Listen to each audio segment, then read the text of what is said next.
विश्वासघात किया गया है और आज यही वजह रहा है कि एक वरीय नेता द्वारा हम लोगों को यह चुनाव हारना पड़ा। इस तरह की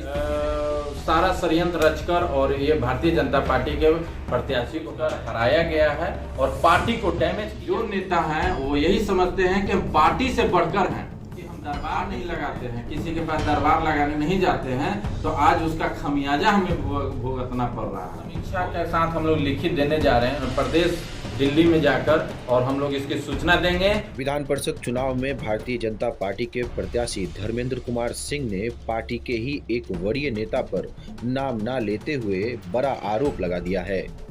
उन्होंने कहा है कि पार्टी के एक वरीय नेता के द्वारा उनसे विश्वासघात किया और चुनाव हराने की रणनीति तैयार की गई। धर्मेंद्र सिंह यही नहीं रुके, उन्होंने पार्टी के एक वरीय नेता पर आरोप मढ़ते हुए कह दिया कि उन्होंने ही उन्हें हरवा दिया है। हालांकि उन्होंने किसी का नाम नहीं लिया, लेकिन इशारों में ही एक बड़े नेता को आरोपी बना दिया। पार्टी के प्रत्याशी धर्मेंद्र सिंह के इस बयान के बाद लोग यह कयास लगाने में जुटे हैं कि आखिर भारतीय जनता पार्टी का वह बड़ा नेता कौन है जिसने अपने ही प्रत्याशी को हराने में भूमिका अदा की है। लोग समीक्षा कर रहे थे, जो विगत जो चुनाव हुआ था एमएलसी का, उसमें हम लोग समीक्षा में उतरे हुए थे, समीक्षा किए गए। तो समीक्षा में हम लोगों ने कुछ वैसी बातें निकली कि क्या वजह रही कि आज भारतीय जनता पार्टी के यहाँ से हार मिली है। तो इसमें समीक्षा में ही हुआ कि हमारे कुछ वरिष्ठ एक नेता द्वारा ये सारा षड्यंत्र रचकर और ये भारतीय जनता पार्टी के प्रत्याशी को हराया गया है और इसको लेकर हम लोग वहाँ पर अपने वरीय अधिकारी प्रदेश दिल्ली में जाकर और हम लोग इसकी सूचना देंगे और प्रखंड वाइज देंगे, क्योंकि हम लोग कहीं से भी कहीं हार हम लोगों के होने की संभावना नहीं थी। क्योंकि ये चुनाव कैसा होता है ये सब मालूम है, हम लोग उसमें सक्षम थे, पर उसके बाद भी हम लोगों के साथ पार्टी के एक वरीय नेता द्वारा ये विश्वासघात करके किया गया है और उनके समर्थकों द्वारा कि हम आज 2 दिन पहले ही इस तरह का गलत माहौल बनाया गया है कि बैठ गया पैसा लेके ले गया तो धर्मेंद्र सिंह मर जाएगा, पर इस तरह का स्वाभिमान अपना नहीं बेचेगा। जिस उम्मीद और विश्वास के युवा को भारतीय जनता पार्टी ने एक नेतृत्व करने के लिए इतनी बड़ी मौका दिया था, उसमें ये चूक हमारी चूक नहीं है, ये चूक हम कुछ वैसे हमारे एक बड़े नेता द्वारा चूक है और ये जानबूझ के हराया गया है। इसकी समीक्षा हम लोग करवाने के लिए दिल्ली में भी हम लोग जा रहे हैं, लिखित देने मांगा गया, वहाँ भी दे रहे हैं। प्रदेश नाम अभी नहीं, हम पार्टी द्वारा खुद ही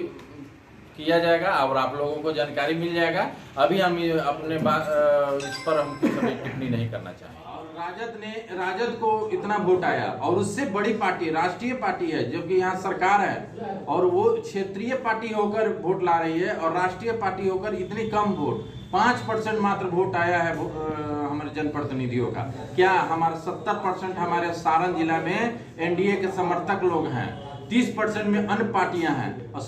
5% वोट, तो ये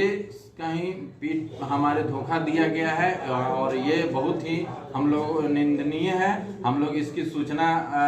प्रदेश कार्यालय में हम लोगों से बैठक में मांगा गया है, हम लोग देंगे, हम दिल्ली तक इसकी सूचना देंगे कि ये चुनाव कैसे, आप लोग मालूम होगा कि ये चुनाव कैसा चुनाव होता है। ये सभी तरह से चुनाव में हर एक तरह से ये चुनाव को लड़ा जाता है और एनडीए से हम लोग सक्षम थे, हम लोगों ने लड़ा है, पर हम लोगों के साथ ये 2 दिन पहले ये विश्वासघात किया गया है और आज यही वजह रहा है कि एक वरीय नेता द्वारा हम लोगों को यह चुनाव हारना पड़ा। इस तरह की स्थिति रहेगी तो यहाँ पर 2024 का जो लोकसभा है वो हमारे जो माननीय नरेंद्र मोदी जी की जो सरकार है, इस तरह की स्थिति पर वो विश्वासघात होगा, क्योंकि वो जो नेता हैं वो यही समझते हैं कि हम पार्टी से बढ़कर हैं, पार्टी से सर्वोपरि हम ऊपर हैं। तो इस तरह की मानसिकता है, क्योंकि हम दरबार नहीं लगाते हैं, किसी के पास दरबार लगाने नहीं जाते हैं, तो आज उसका खमियाजा हमें भुगतना पड़ रहा है। बहुत से ऐसे हमारे नेता हैं जो कि इसी चुनाव में स्टेज पर चढ़े हैं, उन्होंने खुलेआम ये घोषणा की कि हम लोग अपने अपने विधानसभा को संभाल के रखेंगे, हम लोग अपने अपने विधानसभा से विजय दिलाएंगे, पर आज कहाँ गया वो बोला हुआ, कहाँ गया वो बड़े बड़े राष्ट्रीय नेता के साथ और प्रदेश नेता के साथ जो स्टेज पर फोटो साझा किया गया, कहाँ वोट है? तो ये साफ दिख रहा है कि ये भीतरघात किया गया है और इस पर हम जांच मांग करते हैं, प्रदेश से मांग करते हैं, हम राष्ट्रीय अपने माननीय राष्ट्रीय अध्यक्ष से मांग करते हैं और हम लोग इसकी सूचना मांगी गई है। नाम प्रखंड वाई कौन कौन इसमें दोष पर संदेह है उसकी जांच होनी चाहिए और लोग सभी हम लोग लिखित देने जा रहे हैं।